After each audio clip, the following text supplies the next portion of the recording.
Good morning बच्चों। Seven class में geometry में लाइंस एंड एंगल पढ़ना है। हम लोग ज्योमेट्री के बारे में पिछले क्लास में भी कुछ पढ़े थे। यहाँ लाइंस एंड एंगल पढ़ना है। जो सेवन में पढ़ना है वो बेसिक चीज नाइन्थ में भी पढ़ना है, इसलिए सेवन और नाइन्थ वाले दोनों इसको बढ़िया से पढ़ लेंगे। सबसे पहले इसमें है ज्योमेट्री है क्या। The branch of mathematics in which we study about the measurement of field is called geometry।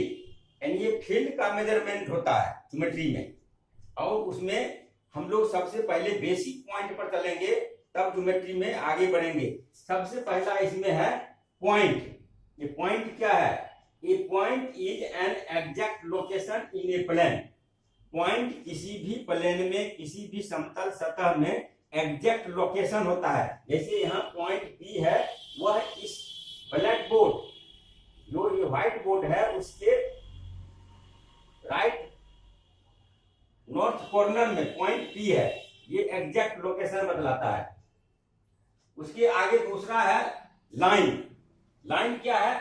The combination of infinite points in which may exceeds to infinity on either sides.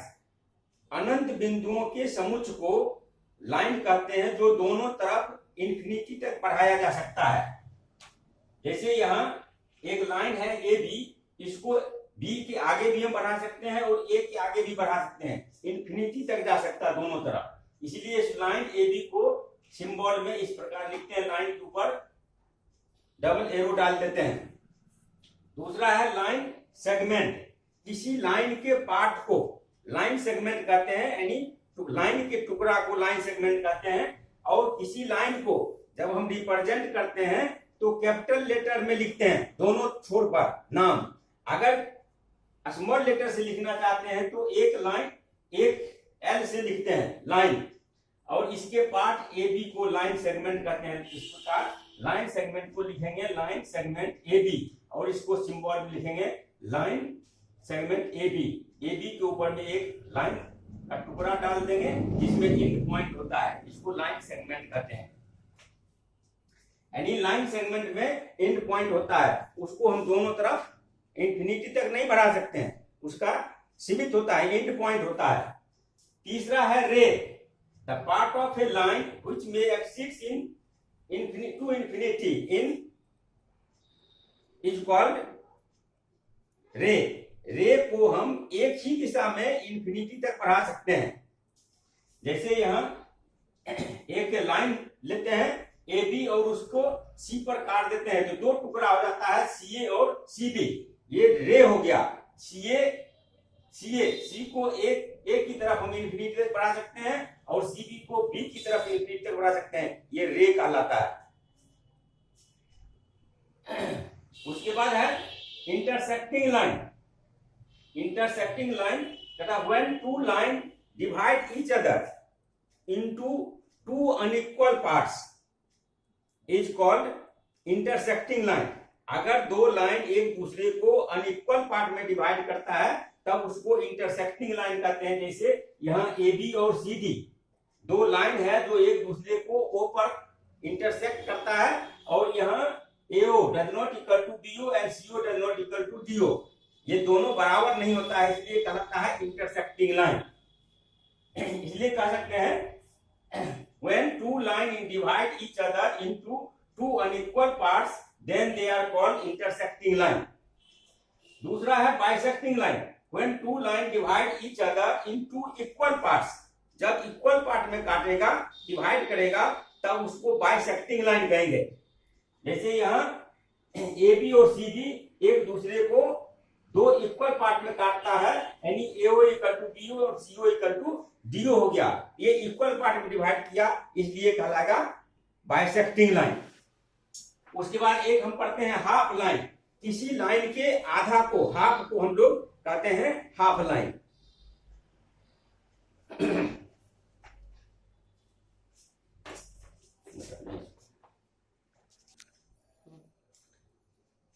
Concurrent line. Concurrent line 8 में है concurrent line. current lines when three or more lines intersect at a point, then they are called concurrent line. अब इसको एक point पर तीन या तीन से अधिक लाइन जब काटता है तब उसको हम लोग कंकरेंट लाइन कहते हैं।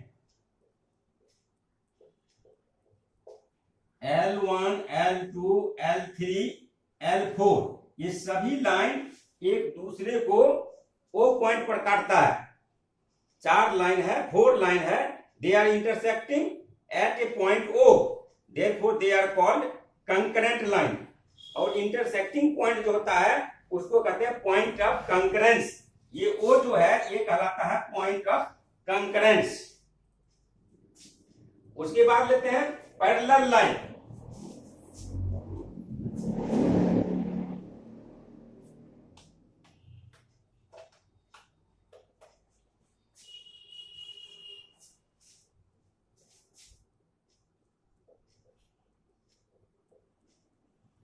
Parallel lines when two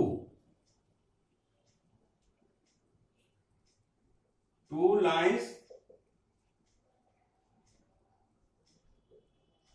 do not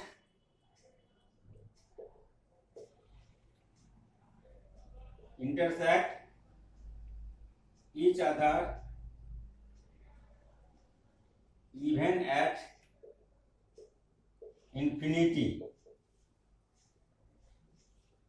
then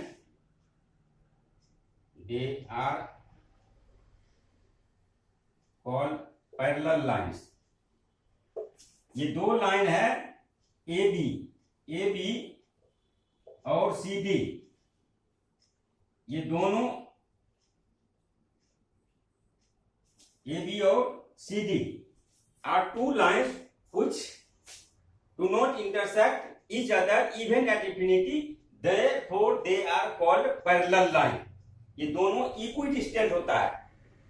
equidistant का मतलब हो गया AB और CD के बीच हमेशा परपेंडिकुलर जो होता है, परपेंडिकुलर डिस्टेंस वह इक्वल होता है और वह कभी भी एक दूसरे को इंटरसेक्ट नहीं करता है। जैसे रेलवे लाइन है वो टेढ़ा भी होता है तो दोनों लाइन टेढ़ा होता है, इसलिए वो कभी भी एक दूसरे को पैरेलल ही चलता है, कभी भी काटता नहीं है। इसलिए रेलवे लाइन जो होता है वो पैरेलल होता है। हमारे घर का जो वॉल होता है अपोजिट वॉल वह क्या होता है, एक दूसरे के पैरेलल होता है। तो हम लोग यहाँ पर है कंकरेंट लाइन, कंकरेंट लाइंस और पैरेलल लाइंस।